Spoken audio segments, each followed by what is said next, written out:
ప్రభుత్వ మెడికల్ కాలేజీల పీపీపీకి వ్యతిరేకంగా దూకుడుగా ముందుకెళ్తుంది వైసీపీ. సేకరించిన కోటి సంతకాలను ఇవాళ గవర్నర్కు సమర్పించబోతుంది. కోటి సంతకాల వాహనాలతో ఇవాళ భారీ ర్యాలీగా గవర్నర్ దగ్గరకు వెళ్లనున్నారు వైఎస్ జగన్. తమ హయాంలో ఏర్పాటు చేసిన ప్రభుత్వ మెడికల్ కాలేజీలను పీపీపీ మోడల్లో నిర్మించాలని కూటమి ప్రభుత్వం తీసుకున్న నిర్ణయానికి వ్యతిరేకంగా వైసీపీ ఉద్యమ బాట పట్టింది. గ్రామస్థాయి నుంచి రాష్ట్ర స్థాయి వరకు అనేక రూపాలుగా నిరసన కార్యక్రమాలు చేపట్టింది. అందులో భాగంగానే జనం నుంచి కోటికి పైగా సంతకాలు సేకరించింది వైసీపీ. వీటిని గవర్నర్కు సమర్పించి పీపీపీ మోడల్ను అడ్డుకోవాలని కోరబోతున్నారు వైసీపీ అధినేత వైఎస్ జగన్. గవర్నర్కు కోటి సంతకాలు ఇవాళ సమర్పించబోతున్నారు. ప్రతి జిల్లాకు ఓ మెడికల్ కాలేజీ ఉండాలనే లక్ష్యంతో మంజూరు చేశారు వైఎస్ జగన్. 2024 ఎన్నికల్లో జగన్ ఓడిపోవడం, కూటమి ప్రభుత్వం అధికారంలోకి రావడంతో మెడికల్ కాలేజీల కాన్సెప్ట్ మారిపోయింది. నిధుల కొరత, సమర్థ నిర్వహణ పేరుతో కాలేజీలన్నింటినీ పీపీపీ మోడల్లో నిర్మించాలని నిర్ణయించి టెండర్లు కూడా పిలిచింది. పేద ప్రజలకు వైద్యంతో పాటు వైద్య విద్య అందుబాటులోకి తేవడానికి తీసుకొచ్చిన మెడికల్ కాలేజీలను ఉద్దేశపూర్వకంగానే కూటమి ప్రభుత్వం ప్రైవేటు పరం చేస్తోందని వైసీపీ ఆరోపిస్తోంది. అక్టోబర్ 9న అనకాపల్లి జిల్లా నర్సీపట్నంలో నిర్మాణంలో ఉన్న మెడికల్ కాలేజీ దగ్గరకు జగన్ వెళ్లారు.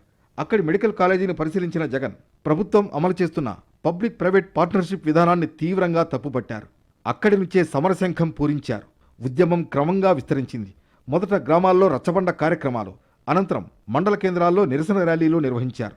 స్టూడెంట్ యూత్ వింగ్ ఆధ్వర్యంలో బైక్ ర్యాలీలు, కాలేజీల సందర్శనలు చేపట్టగా జిల్లా పార్టీ ఆధ్వర్యంలో నిరసన ర్యాలీలు, కలెక్టర్లకు వినతిపత్రాల సమర్పణ, కోటి సంతకాల సేకరణ కార్యక్రమాలు కొనసాగాయి. కోటి సంతకాల సేకరణకు అన్ని వర్గాల ప్రజల నుంచి మద్దతు లభించింది.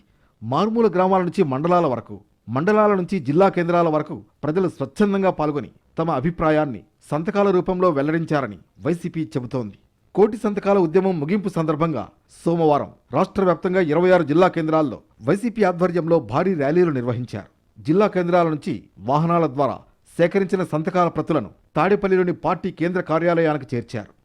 ఇవాళ గవర్నర్ను కలిసి ప్రజల అభిప్రాయాన్ని వివరించనున్నారు. ఉదయం 10 గంటలకు సంతకాల పత్రాలు నిండిన వాహనాలను పార్టీ కేంద్ర కార్యాలయం వద్ద జెండా ఊపి లోక్సభకు పంపనున్నారు జగన్. వాహనాలు పంపిన అనంతరం పార్టీకి చెందిన ఎమ్మెల్సీలు, ఎమ్మెల్యేలు, జిల్లాల అధ్యక్షులు, రీజనల్ కోఆర్డినేటర్లు, సీనియర్ నాయకులతో సమావేశమవుతారు. సాయంత్రం 4 గంటలకు కోటి సంతకాల ప్రతులతో గవర్నర్ను కలిసి పీపీపీ నిర్ణయాన్ని ఉపసంహరించుకునేలా ప్రభుత్వాన్ని ఆదేశించాలని కోరనున్నారు వైసీపీ అధినేత. గవర్నర్కు కోటి సంతకాలు అందజేసిన తర్వాత కూడా ఈ ఉద్యమాన్ని కొనసాగించే ఆలోచనలో ఉంది వైసీపీ. ప్రభుత్వ నిర్ణయానికి వ్యతిరేకంగా న్యాయస్థానాలను ఆశ్రయించేందుకు ప్లాన్ చేస్తోంది ఆ పార్టీ.